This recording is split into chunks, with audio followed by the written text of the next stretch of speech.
verso 16 al 18, o versículo. Usted sabe que los salmos se le dicen versos y a las otras porciones bíblicas son versículos. Bueno, no me voy a meter en ese detalle. Filipenses 2, 16, 18 dice la palabra del Señor, en el nombre del Padre, del Hijo y del Espíritu Santo, sosteniendo firmemente la palabra de vida, a fin de que yo tenga motivo de gloriarme en el día de Cristo, ya que no habré corrido en vano, ni habré trabajado en vano. Pero aunque yo sea derramado como libación sobre el sacrificio y servicio de vuestra fe, me regocijo y comparto mi gozo con todos vosotros. Y también vosotros os ruego, regocijaos de la misma manera y compartid vuestro gozo conmigo. Oramos. Padre, gracias por esta palabra, Padre, palabra edificativa, palabra viva, palabra, Padre, que penetra hasta el corazón, hasta el alma, los tuétanos, los huesos, Señor, porque tu palabra tiene poder, porque tu palabra es espíritu.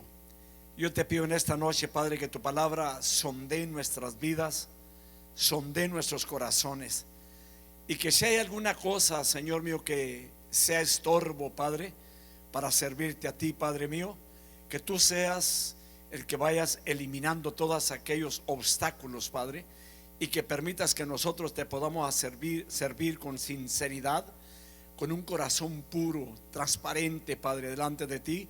Hoy te ruego, Señor, que esta palabra caiga en tierra buena, Señor, y que permitas que cada uno de nosotros podamos dar fruto, Señor, digno de arrepentimiento. Dame pues la gracia y la sabiduría, Señor, para exponerlo, Señor, en el nombre de Jesús. Amén. Tomen su asiento. Dios los bendiga en esta noche. Viviendo como hijos de Dios, sabemos claramente quién es Dios para nosotros, ¿verdad? Él es nuestro Padre. Amén. El Padre de Jesucristo, nuestro Salvador. Vamos a entrar a este tema. Aquí Pablo, hermano, nos dice: manteniendo en alto la palabra de vida. Prestemos mucha atención a esta porción bíblica, porque el verbo griego en esta porción significa literalmente presentando continuamente, firmemente, asida, o sea, tomada, dicha palabra de vida, o palabra viva, palabra vivificante, porque esto es lo que es la Biblia, esto es lo que es el Señor también, esto es lo que es el Evangelio. Hay dos comentaristas que lo hacen más bien notar de esta forma. Un comentarista que se llama Lenski y el otro Segovia. Dice: no se trata de la obra misionera, preste atención, este es importante. No se trata de la obra misionera de Filipos, o sea, de la iglesia, estuvieran evangelizando, no. No se trata de predicar oralmente, cuando hablamos el punto que acabo de mencionar, la palabra viva, sino de ofrecer a los demás la doctrina. Y esto es lo interesante del Evangelio en toda su fuerza vivificante y luminosa. De esto se trata. No estamos hablando de ir a evangelizar allá afuera, sino que la palabra, cuando se presenta dentro de la iglesia, que la vivamos tal y como están las Sagradas Escrituras. Y esto es muy interesante, hermanos. Así de que, hermanos, cuando hablamos de sana doctrina, la iglesia debe tener una sana doctrina. No sé si usted se haya preguntado: ¿todas las iglesias tendrán sana doctrina? Y es muy importante esto, hermanos. Me tocó hablar hace un tiempo con una familia que se mudó de aquí a otro estado, y les preguntaba cómo están en el Señor, se están congregando. Dicen: es tan difícil encontrar un lugar donde se predica la sana doctrina. No hemos podido encontrar un lugar tan fácilmente así. Y oremos por todas esas personas que salen, hermanos, que se van a otros lugares, a otros estados, otras ciudades, otras naciones, para que encuentren un lugar donde se predique la palabra del Señor, donde esté la sana doctrina. Así que, hermanos, otro comentarista, Segovia, lo mencionó de esta manera: mediante la irradiación que tal palabra lleva a cabo a través de una conducta irreprensible y pura. Esto es lo que significa la palabra de vida. Y es bueno analizarnos, hermano, porque yo no sé cuánto tiempo tenga en el Evangelio. Yo no sé cuántos sermones haya escuchado, cuántas enseñanzas haya escuchado, cuántas predicaciones haya escuchado, hermanos, y seguimos siendo a veces el mismo tipo de persona que no hemos cambiado y estamos donde se predica la sana doctrina. Es muy importante, hermanos, de que nos analicemos a nosotros mismos, que nos observemos, que ya no le apuntemos a los demás, que ya no digamos es que así es el hermano o así es el hermano. No, miremosnos nosotros a nuestro interior, examinémonos si en realidad, hermanos, estamos llevando esa sana doctrina en nuestras vidas para tener una conducta irreprensible y pura. A mí me preocupa una cosa, hermanos, porque puede haber gente que predicamos la palabra, que enseñamos la palabra, y que detrás del púlpito somos unos y allá en la casa somos otros. Y esto sería muy triste, hermanos, de que la gente que nos rodea se llegue a perder por un mal testimonio nuestro cuando somos predicadores o cuando somos pastores. Ser pastor es una gran responsabilidad, porque nosotros somos cartas abiertas y leídas por todo el mundo. Es muy triste cuando me ha tocado escuchar personas que dicen: no, es que no es la persona que usted viene ahí, es otro allá en mi casa. Y ahí es donde está el detalle. Ahora veamos esto, porque de esto se trata cuando hablamos de la palabra viva. Ahora vamos a entrar al punto, ocuparnos en dar un buen testimonio, basado en el versículo 16 al 18. Ocuparnos para dar un buen testimonio en nuestras vidas. Voy a leer nuevamente el versículo 16. Sosteniendo firmemente la palabra de vida, a fin de que yo tenga motivo para gloriarme en el día de Cristo, ya que no habré corrido en vano ni habré trabajado en vano. Aquí hay dos puntos muy significativos en esto que cabe mencionarlos. Primero, necesitamos preocuparnos por nuestro testimonio. Pregunta a la persona que está enseguida: ¿cómo está su testimonio? ¿Qué contestaríamos si alguien pasara por sus bancas y le hacía la pregunta: ¿cómo está su testimonio, hermano? ¿Cómo está su vida? Hay ocasiones que me toca así saludar a algún hermano y le digo: pórtese bien, hermano, para que lo traten bien. No me dicen algunos de ellos: ¿me conoce algo, pastor? No, únicamente es un saludo que doy. Una ocasión una persona así me dijo, así molesto: pastor, ¿me conoce algo? No, yo no, pero el decirle pórtese bien para que lo traten bien no está mal tampoco. Ahora veamos, necesitamos preocuparnos por nuestro testimonio. Vamos a entrar en este punto detallado. Primeramente, la palabra de Dios es la única fuente, hermanos, para mantener un buen testimonio. No hay otra. No hay otra. En otros lugares le puedan decir a usted: pórtese bien de una buena manera, tenga un buen carácter, sea muy saludador con la gente, sonría siempre. Pero esto no cambia el corazón, porque la forma de nuestro comportamiento viene desde adentro. Porque dice la palabra del Señor que de la abundancia del corazón habla la boca. Entonces, ¿qué tenemos que hacer? Cuidar lo que entra a nuestro corazón, porque puede entrar cosa buena o cosa mala, y si permitimos que entre una de las dos cosas, automáticamente va a aflorar hacia afuera cuando nosotros hablemos. Entonces, la palabra es la única fuente, hermanos, la palabra de Dios, que puede mantener o permitir a una persona mantener un buen testimonio. Ahora veamos esto: sosteniendo firmemente la palabra de vida. Si puedes subraya ese punto, porque pudiéramos mencionar, aquí estamos hablando de evangelizar, por decir así. Vamos a entrar a esto con detalle. Y esto, hermanos, sosteniendo firmemente la palabra de vida, o sea, esto quiere decir sostenerse firmes. Firmes. Palabra de vida Y esto, hermanos, es consecuente con el uso bíblico. No solo se refiere o debe referirse a un mensaje transmitido, sino se refiere a Jesucristo, porque Cristo es la palabra viva. Él es la palabra viva. Si usted ha leído la palabra del Señor en Juan, Juan dice: y el verbo se hizo carne. Entonces, hermanos, Juan 1:4 dice la palabra: en él estaba la vida, y la vida era la luz de los hombres. Cuando hablamos de palabra viva, Cristo es la palabra viva.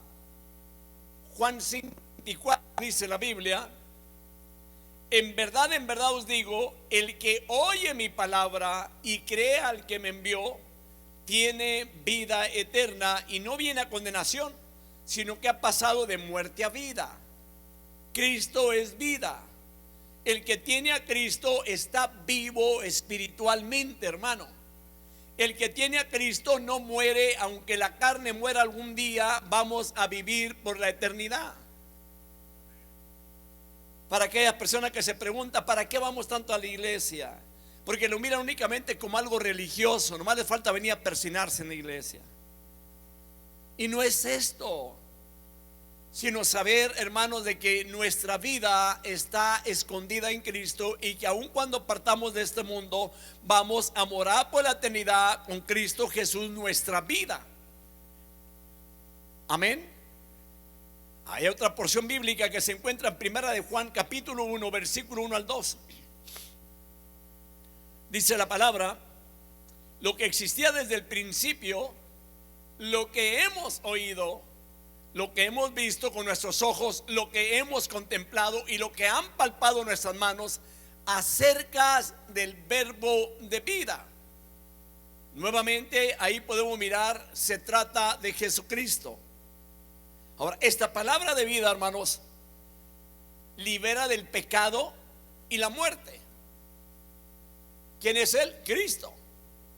Él es el único que tiene el poder para liberar al ser humano del pecado y para también liberarlo de la muerte, hermanos. Amén. Y gracias a Dios por ello, hermanos. Porque podemos decirlo así, hermanos: nuestro caminar con Cristo no es en vano. Yo no sé cuántas veces quizás le hayan reprochado a usted, hermanos, que usted nomás dedica tiempo en la iglesia, usted más en la iglesia, ya se olvidó de los demás. Permítame decirle, hágale saber, es que la verdad, cuando yo parte de este mundo, yo voy a estar por la eternidad con el Señor. Me conviene estar con Cristo siempre. Y como decía el hermano, y convivir también con mis hermanos en Cristo, porque somos una familia. Romanos 8:2. Le acabo de mencionar que esta palabra de vida libera del pecado y la muerte. Dice la palabra del Señor: porque la ley del Espíritu de vida en Cristo Jesús te ha libertado de la ley del pecado y de la muerte. Para aquella persona, hermano, que dice que yo no puedo dejar de pecar. ¿Quiere que le diga una cosa? No es que no le ha dado su corazón a Cristo. Definitivamente está enraizado en las cosas del mundo, ama más al mundo que al Señor. Ahora, cuando hablamos, hermanos, de la palabra viva, es Cristo mismo. Él es también el pan de vida, que los cristianos, hermanos, ofrecemos. Cuando hablamos también de hablarle a alguien, los cristianos le ofrecemos a un mundo hambriento, hermano, a un mundo que está en tinieblas. Y gracias a Dios por su palabra. Ahora veamos esto, que cuando así lo hace, el siervo de Cristo se convierte, o los que le servimos a Cristo, se convierte para aquellas personas, hermanos, que participan en olor, oiga bien, olor de vida para vida. ¿Sabe usted que usted y yo tenemos un aroma grato delante de la presencia de Dios? Nuestro aroma, hermanos, ante Dios es el aroma a Cristo. ¿Sabe usted esto? Ahora veamos qué dice la Biblia, hermanos, ahí en 2 Corintios capítulo 2, versículos 16 al 17. Para unos, olor de muerte para muerte, y para otros olor de vida para vida. Y para estas cosas, ¿quién está capacitado? Pues no somos como muchos que comercian con la palabra de Dios, sino que con sinceridad, como de parte de Dios y delante de Dios, hablamos en Cristo. Note un punto, hermano: no todo el mundo, no todo el que habla de la palabra es persona que actúa conforme a la voluntad de Dios. Nota ahí, hay un punto allí, hermanos, que hay personas que comercian con la palabra de Dios. Esto es triste, pero nosotros lo hacemos con todo nuestro corazón porque amamos al Señor, porque amamos la palabra, porque vivimos en la palabra. Esa es la que transforma.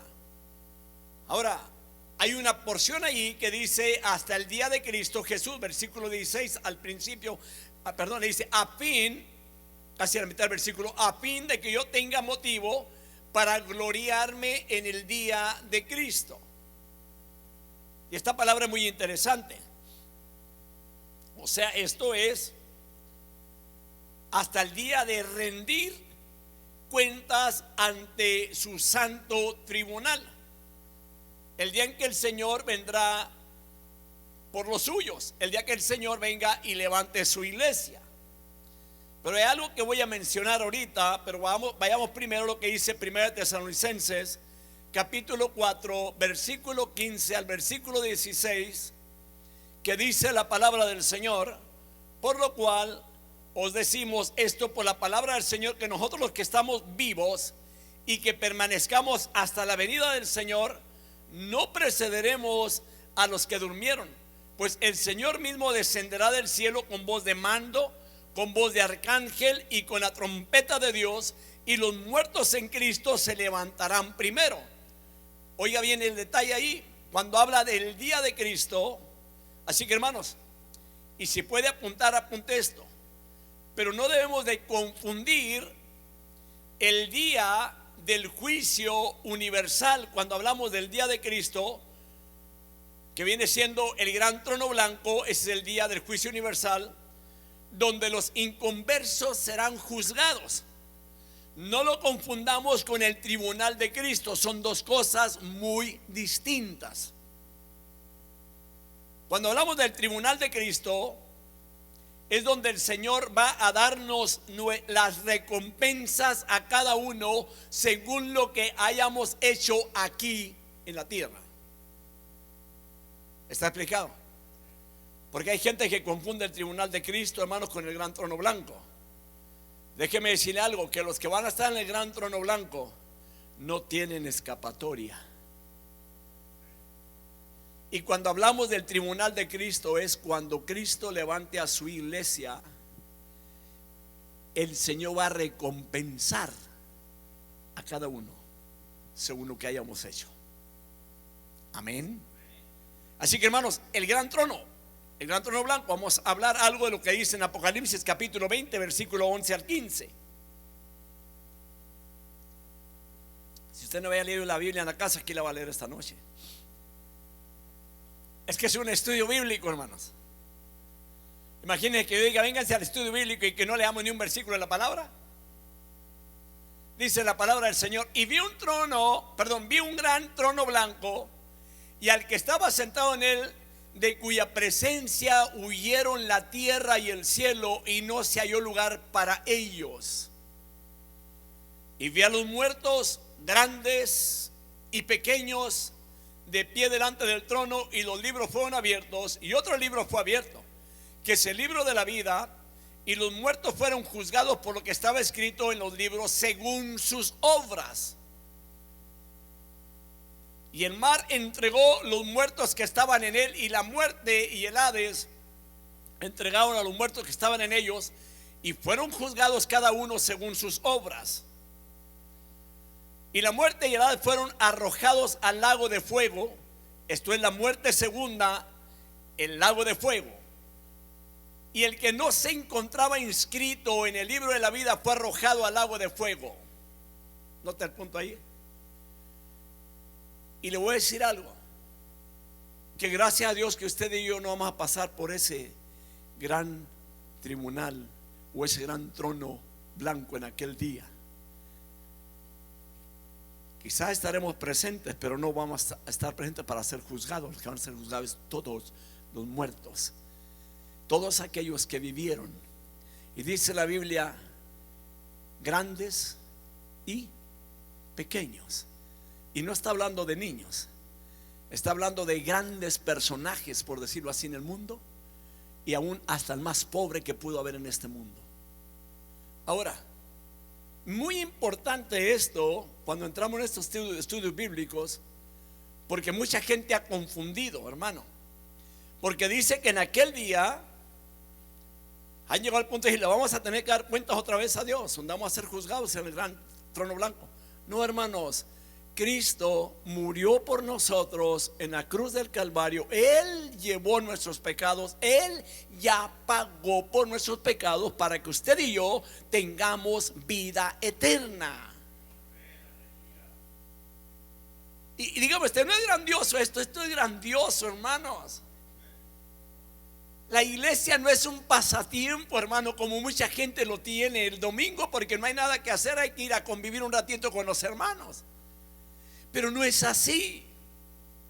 La iglesia se va con Cristo el día que Cristo venga a levantar a su iglesia. Y van a pasar tiempo, años, hermano, porque aún vamos a estar en el milenio con el Señor. Y después del milenio viene otra resurrección, porque la primera resurrección es de aquellos que murieron creyendo en Cristo. Y cuando Cristo venga a levantar a su iglesia, ellos se levantarán de las tumbas con un cuerpo transformado a recibir al Señor en los aires. Y luego, después de eso, si estamos aquí nosotros, seremos levantados, hermanos, juntamente con ellos. O si ya partimos, hermano, en aquel día, aunque la tumba, hermano, le echen toneladas de concreto, si es por decirlo así, que le ponen lápida, hermano, que lo cubren, pero requete bien, hermano, ese día esa tumba se va a abrir. Dígame, ¿no es glorioso esto? Esto es glorioso, hermanos.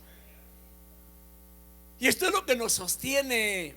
Cuando hablamos de palabra viva, estamos hablando de Cristo, hermanos. Ahora, veamos ahora el tribunal de Cristo. Y hablamos sobre el gran trono blanco. El tribunal de Cristo. Cada uno recibirá recompensas según lo que haya hecho para el Señor. Ahora la pregunta sería, hermano, ¿usted cree que todos van a recibir recompensas? Unos sí, otros no. Pero no quiere decir que no va a tener la vida eterna. La va a tener, pero no va a ser recompensado. Yo no sé qué es lo que el Señor va a ir a dar. Una persona dijo, no, esto es algo, un tipo fábula a un cristiano. No, leamos la Biblia. Si la Biblia lo dice, yo lo creo. Cuando usted, hermano, usted que tiene sus hijos, cuando alguien hace bien, ¿qué es lo que hace a veces? Lo recompensa. Igualmente acá, ahora veamos quién dice esto, la palabra, no lo dice el pastor, la palabra. Veamos, hermanos, lo que dice 2 Corintios capítulo 5 versículo 10. Porque todos nosotros debemos comparecer ante el tribunal de Cristo. Ahora note ahí, porque si nos quedamos hasta ahí, mucha gente dice, bueno, ¿y qué va a pasar ahí? Para que cada uno sea recompensado por sus hechos, estando en el cuerpo, de acuerdo con lo que hizo, sea bueno o sea malo. Esto es grandioso, hermanos. Ahora, cuando hablamos de las recompensas en el día de Cristo, vayamos también a 1 Corintios capítulo 3 versículo 13 al 15. A mí me preocupa un tipo de persona, hermano, que cuando pasa por batallas, problemas en la vida, luchas, hermano, pruebas, tiene una tendencia a declinar, a apartarse y decirle al Señor, ya no puedo, ya no quiero continuar. Hermanos, es que no se trata de lo que vamos a estar viviendo aquí, sino lo que vamos a vivir allá. Allá está la recompensa, hermanos. Allá es donde vamos a descansar, hermanos, de todos los afanes de la vida. Aquí, allá, no aquí. Si me explico, hermano, lo mejor está allá con Él. Este es un mundo lleno de lágrimas, este es un mundo lleno de dolor, hermano. Pero el día que salgamos de aquí, hermanos, qué felicidad. Y déjense, las pongo de esta forma. Se encuentra esta persona que fue a una zapatería a comprarse un calzado para él. Y le dicen: ¿qué número es? Usted tráigamelo del 6. Señor, pero usted se mira como del 8 o 9. Traigámoslo del 6, le dijo. Bueno, le trajeron los zapatos del 6. ¿Se los quiere poner? No, así déjemelos. Así déjemelos. Pero está seguro, más que seguro. Y aquel hombre, hermano, se pone los zapatos con los pies así, los dedos de los pies así, arriscados para atrás, pero los puso. Un sufrimiento con aquellos zapatos todo el día. Pero él pensaba: pero cuando me los quite, qué sensación. Y se los pongo de esta forma. Este mundo, hermanos, es sufrimiento, es dolor, hermano. Pero cuando nos vayamos, qué sensación. Allá está lo mejor, hermanos, sinceramente, hermanos. Y si alguien me está escuchando a través de redes sociales, está sufriendo, está batallando, permítame decirle: manténgase firme, porque lo mejor está allá con el Señor. Qué bueno es Dios, hermano. La verdad, vale la pena continuar en el Señor. Y voy a mencionar esto que decía una mujer ya ancianita en el Evangelio. Aquella mujer le dijo al pastor: pastor, quiero que el día que yo muera, a mí me sepulten con un tenedor en la mano. Dijo él: pero pues, ¿qué está hablando? ¿De qué está hablando? ¿Por qué quiere un tenedor? Dijo: porque allá, dice, yo sé que voy a estar en las bodas del Cordero y yo voy preparada ya con mi tenedor. Es que, hermanos, debemos de mirar la vida de diferente manera de lo que nos cuenta el mundo. Hermanos, cuando hay una doctrina que no es sana, son puros cuentos, son puras fábulas, son puros chistes, es puro entretenimiento, hermano. No hay nada de palabra viva en las personas, hermanos, que buscan a Dios dentro de las iglesias. Pero cuando se predica una palabra sana, una doctrina sana, hermano, sabemos claramente que en el mundo tendréis aflicción, mas confiad, dice la palabra, que yo he vencido al mundo. Así que lo mejor está allá con el Señor. Amén. Ahora veamos lo que dice aquí, otra cosa más para hablar de las recompensas de Cristo en aquel día. 1 Corintios 3, 13 al 15. Yo no sé cuántos de ustedes han pasado por esos versículos bíblicos y nos hemos quedado meditando en ellos. ¿De qué habla? Dice: la obra de cada uno será evidente, porque el día la dará a conocer, pues con fuego será revelada. El fuego mismo probará la calidad de la obra de cada uno. Está interesante ese versículo, ¿verdad? El versículo 14 dice la palabra: si permanece la obra de alguno que ha edificado sobre el fundamento, recibirá recompensa. Mire, ahora sí podemos entender lo que está hablando el Señor, ¿verdad? Ahora sí podemos entender de lo que está hablando en cuanto a lo que va a ser revelado en aquel día, en lo que va a sacar a la luz. Versículo 15: si la obra de alguno es consumida por el fuego, sufrirá pérdida. Sin embargo, él será salvo. ¿Había entendido ese versículo? Y está hablando de la recompensa, de lo que usted hizo aquí. Pero sin embargo, ahí dice la palabra: él será salvo. Aunque quizá la obra que usted hizo no fue buena, no va a recibir la recompensa, pero usted va a ser salvo. Aunque así como por fuego, dice la palabra. Y créanme, hermanos, que cuando entra uno detalladamente en la palabra del Señor, se queda uno sorprendido de cada detalle que tiene cada versículo bíblico para nosotros. Así que les digo, hermanos, a trabajar en la obra del Señor, a trabajar, hermanos, también alcanzando almas para Cristo. Hagamos el bien. Amén. Que todo tiene su recompensa.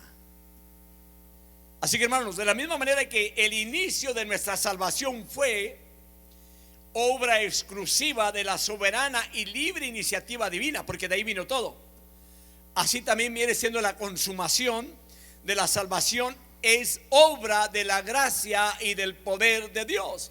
O sea, viene un día donde el Señor ya vendrá y levantará su iglesia, hermanos. Se terminará todo aquí en la tierra, por decirlo así. Va a haber gente que va a estar buscando iglesias y ya no va a haber iglesias. O va a haber iglesias diciendo que son iglesias, pero no son iglesias, se quedaron. Amén. Juan 10, 28, 29. Dice la palabra del Señor: y yo les doy vida eterna y jamás perecerán, y nadie las arrebatará de mi mano. Mi Padre que me las dio es mayor que todos, y nadie las puede arrebatar de la mano del Padre. Está muy interesante este versículo. ¿Sabía usted esto? Mucha gente no lo alcanza a comprender esos puntos.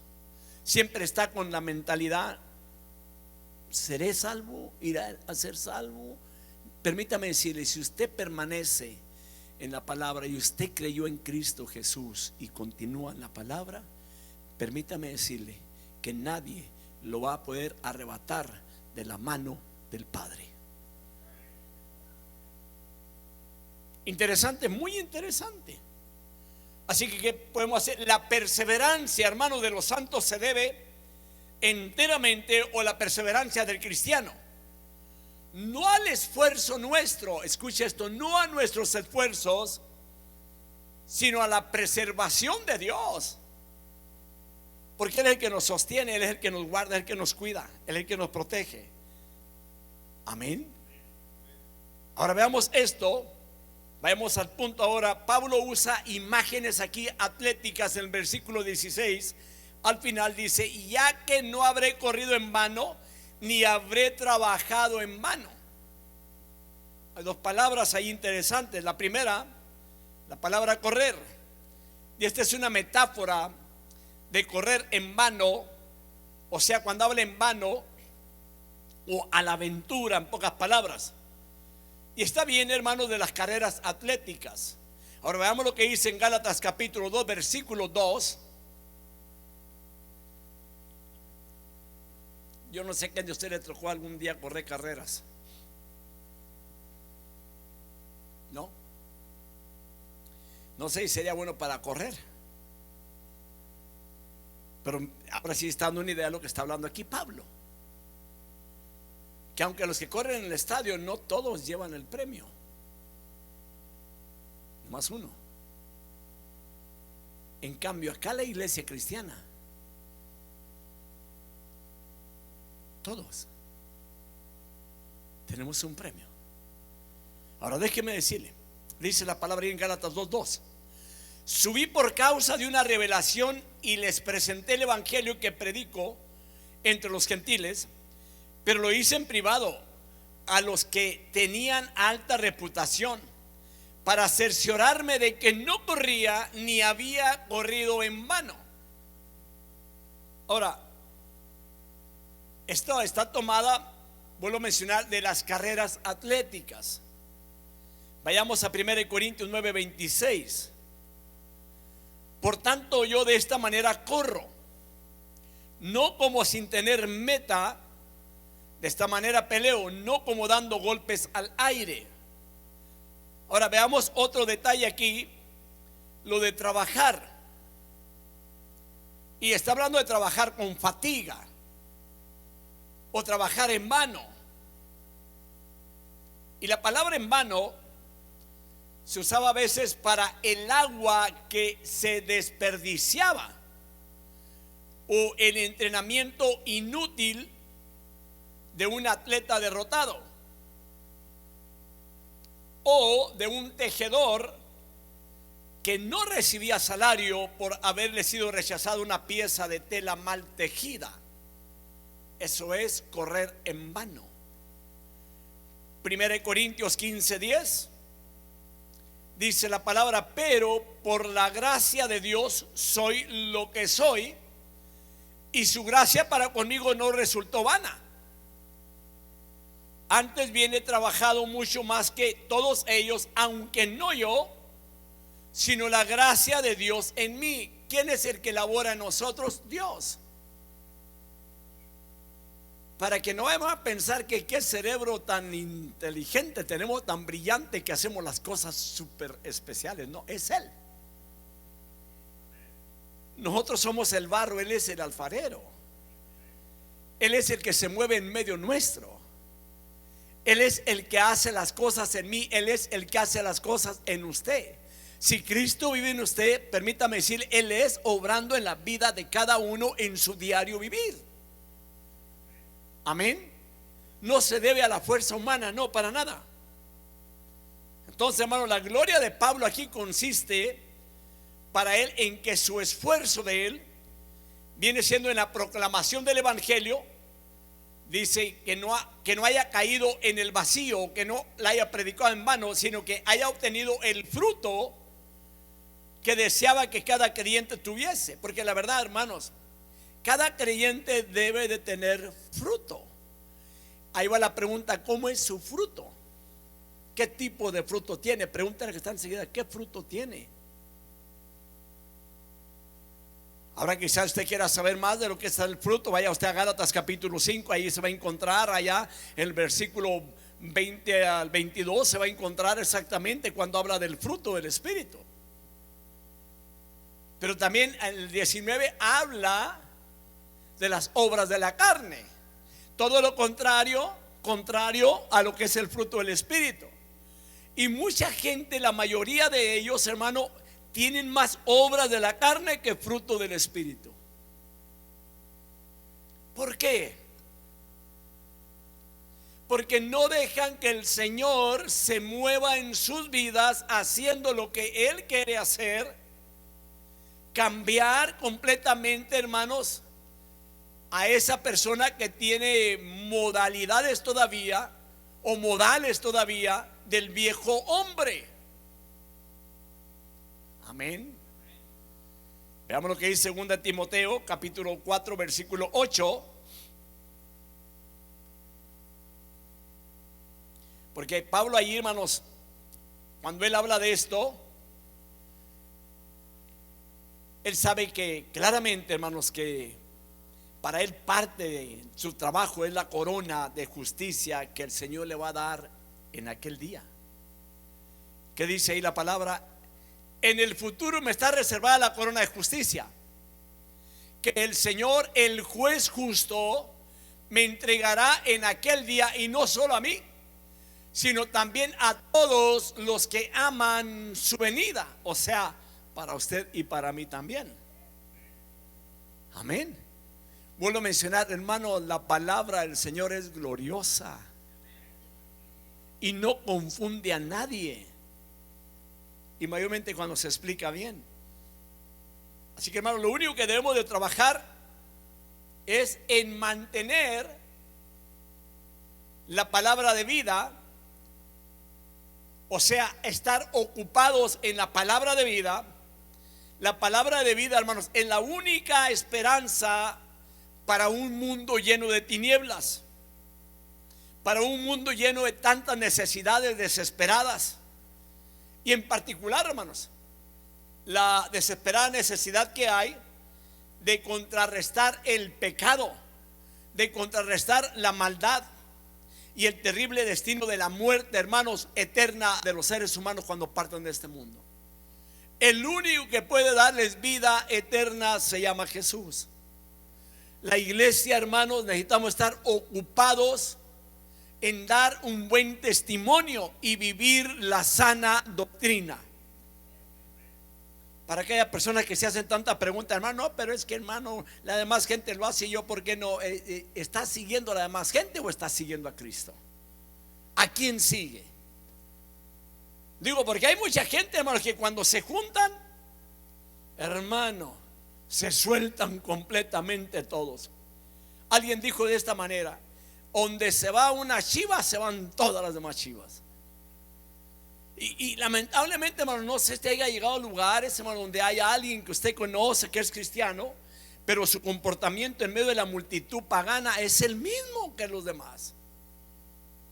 Y la verdad da pena, porque toda la gente va a pensar que así como él es, así soy yo también, porque ahí estamos también. Amén. Muy bien, vayamos al último punto. 2, necesitamos preocuparnos por nuestro mutuo bienestar espiritual, basado en el versículo 17 al versículo 18, que dice la palabra: pero aunque yo sea derramado como libación sobre el sacrificio y servicio de vuestra fe, me regocijo y comparto mi gozo con todos vosotros, y también vosotros os ruego, regocijaos de la misma manera y compartid vuestro gozo conmigo.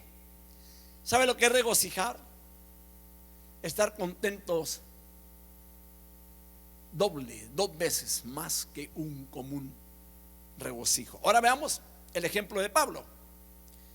Aquí el apóstol emplea, hermanos, el lenguaje de las ofrendas judías y compara lo que viene siendo su propia muerte a una libación. Y ahorita voy a decir qué es lo que significa libación, misma que acompañaba a la presentación que los filipenses habían hecho de sí mismos como holocausto. Ahora, cuando habla de la palabra libación, derramada o derramada en libación, literalmente derramada mi sangre en libación, traducido también como ofrecido, a lo que se ofrece, que se empleaba a veces, hermanos, para en el sacrificio. Se empleaba a veces, para denotar el hecho de cuando un animal estaba para ser sacrificado, se derramaba vino sobre él como un acto solemne de dedicación a Dios. Vamos a ver ese punto interesante, porque aquí Pablo utiliza esa ilustración del libro de los Números. Ahí lo va a encontrar, que es más bien relativa a los sacrificios, el servicio. Los filipenses era como una ofrenda encendida, o la iglesia de los filipenses venía siendo como una ofrenda encendida. Es lo que comparaba Pablo en este aspecto. O sea, la posible muerte de Pablo en el proceso de ayudarles era la libación de vino. No estoy hablando que vaya a tomar vino, la libación de vino que se derramaba, produciendo así una ofrenda conjunta de olor agradable a Dios. Número 28, 6 al 7, porque quizá decir, ¿en dónde dice la Biblia? Porque no habíamos hablado de esto, ¿verdad? Veamos lo que dice la Biblia ahí. Es un holocausto continuo instituido en el monte Sinaí como aroma agradable, ofrenda encendida al Señor, y su libación será la cuarta parte de un hin por cada cordero. En el lugar santo derramarás una libación de bebida fermentada al Señor. Está claro ya, ¿verdad? Porque yo sé que estamos meditando, ¿dónde dice la Biblia que derramaban vino ahí? Bebida fermentada que derramaban en aquel holocausto o en aquella ofrenda que hacían. Ahora, ya para terminar, aquí el escritor Pablo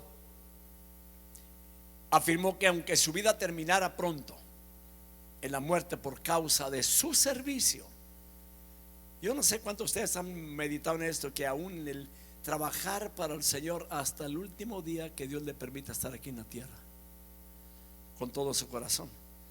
Y él más bien estaba diciendo que no sería ocasión de queja de parte de él, sino iba a ser de regocijo, contentamiento. Y aquí hay una identificación entre el servicio y el gozo.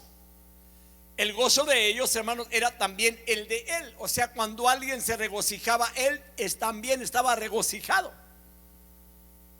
Se gozaba también juntamente con ellos. Y así debe ser en la iglesia. Cuando alguien se regocija en el Señor, todos debemos de regocijarnos, porque hay una razón por la cual hay un regocijo en aquella persona. Amén. Así que, hermanos, del ejemplo de Pablo podemos aprender algo importante: que el gozo verdadero viene de servir y buscar los intereses de los demás. Servir y buscar los intereses de los demás, porque puede ser contagioso y resultará en un mayor gozo en la persona, hermano, cuando otros se involucran en este sentir. Y esto va para toda la iglesia. Se espera que toda la iglesia se involucre en laborar dentro de la obra del Señor. El versículo 18, aquí el apóstol Pablo nos invita, hermanos, a los creyentes de todos los tiempos a participar con él de este regocijo espiritual. Y podría decir con autoridad: lo que aprendisteis y recibisteis y oísteis y visteis de mí, esto haced. Que Dios los bendiga esta noche.